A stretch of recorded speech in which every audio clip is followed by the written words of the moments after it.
Welcome, and hello to Dragon Age 201, your spoilery guide to the world of Dragon Age. I'm Ghil, your lore archivist, and today I'm going to help you quickly understand the basics of the Tevinter Imperium. Please keep in mind that if you have not played the games before and want to play the entire series, you'll want to head on to my Dragon Age 101 series of videos linked down below. Located in northern Thedas, the Tevinter Imperium is one of the oldest nations still standing. In the past, Tevinter has sort of been held up as the bad nation in Thedas due to it conquering and enslaving most of the land and technically being responsible for the blights. Tevinter is at the heart of so many tales in Thedas, so this is very much just a quick touch on its rich history that I'm sure will be expanded on in Veilguard. Almost 4,000 years ago, when humans first appeared in Thedas from parts unknown, they all belonged to one tribe, the Neromenians, which would eventually break into different tribes as time went on. Humans would begin to worship the old gods quickly after settling into Thedas, with the legend being that the Dreamers, mages who could easily walk the Fade in their dreams, talked to the gods and learned the secrets of blood magic. Debatedly, another story claims that the elves taught the humans, but we aren't getting into that today.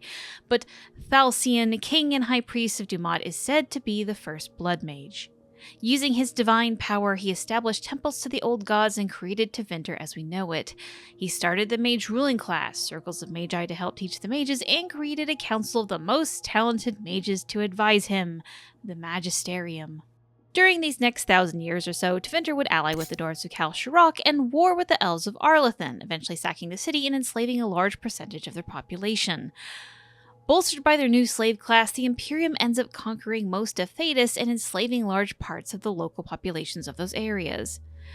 We are now a little over 1,000 years before Veilguard, and here the Magisters break into the Golden City and bring the Blight into the world, and soon after the Blights begin. The first Blight lasts 200 years and crushes the morale of the Tevinter Imperium, who see their god Dumat attack and destroy much of their world. After the Grey Wardens finally defeat Dumat, things don't get much better for the Imperium.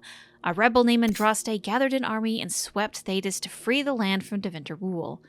While Andraste was betrayed from within by her husband and was brought to Tevinter and burned, the leader of the time, Archon Isarion, was, in Chantry tales, moved by her and her religion, the cult of the Maker.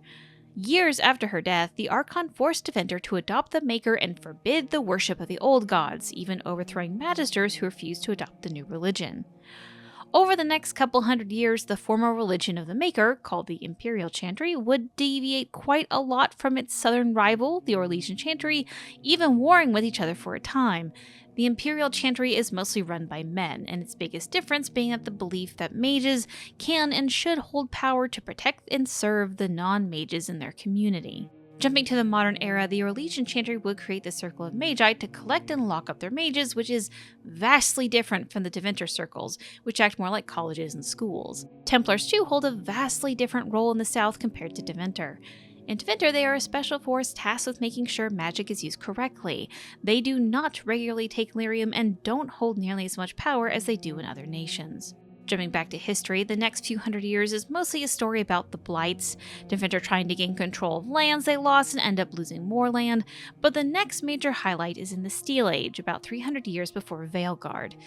This is when the Qunari land in Thedas and begin their own attempt at conquering. For a time, all of Thedas worked together to drive back this new invader, but eventually a truce is called between most of Thedas and the Qunari. Called the Lomaran Accord, this truce meant that the Qunari threat was finally over.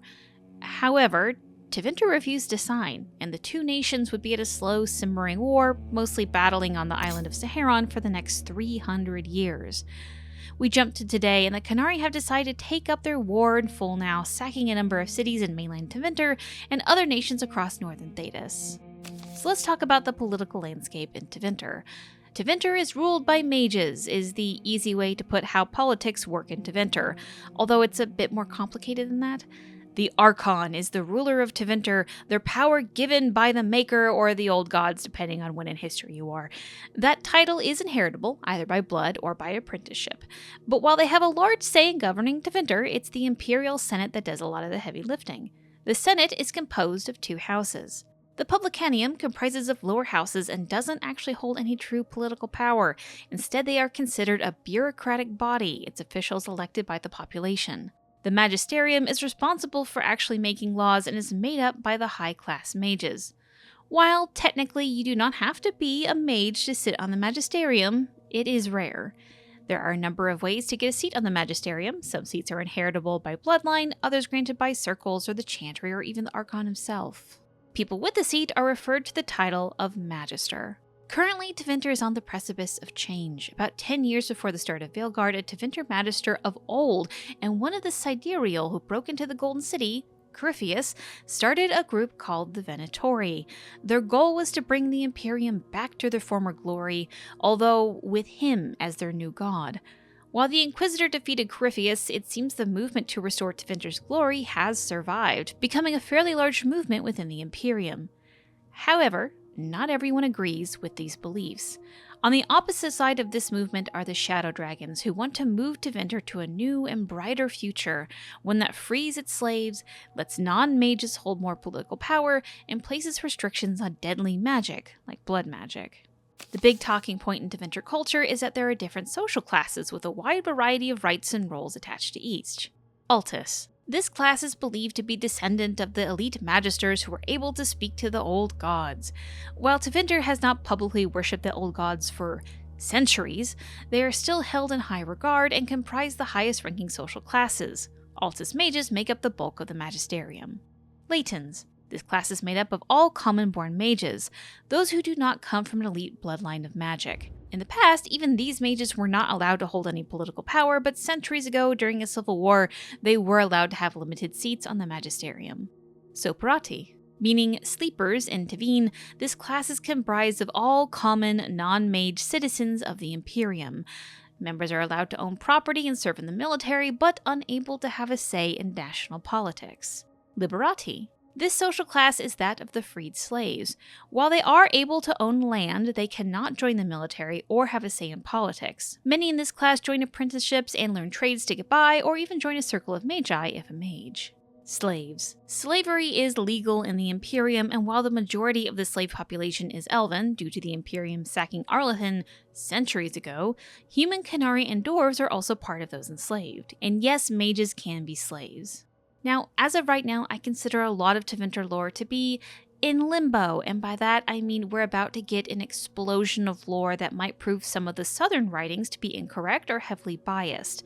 So while these are the basics to take into Veilguard, keep your mind open come the 31st. And that, my dear Delens, are the basics of the Tevinter Imperium. If you would like to learn more about certain subjects, I'll link a playlist below with more comprehensive videos on a wide variety of subjects mentioned here. But be careful, while I do try to mark spoilers on my channel, it's your job to take notice of them. So until next time, Terrestrial.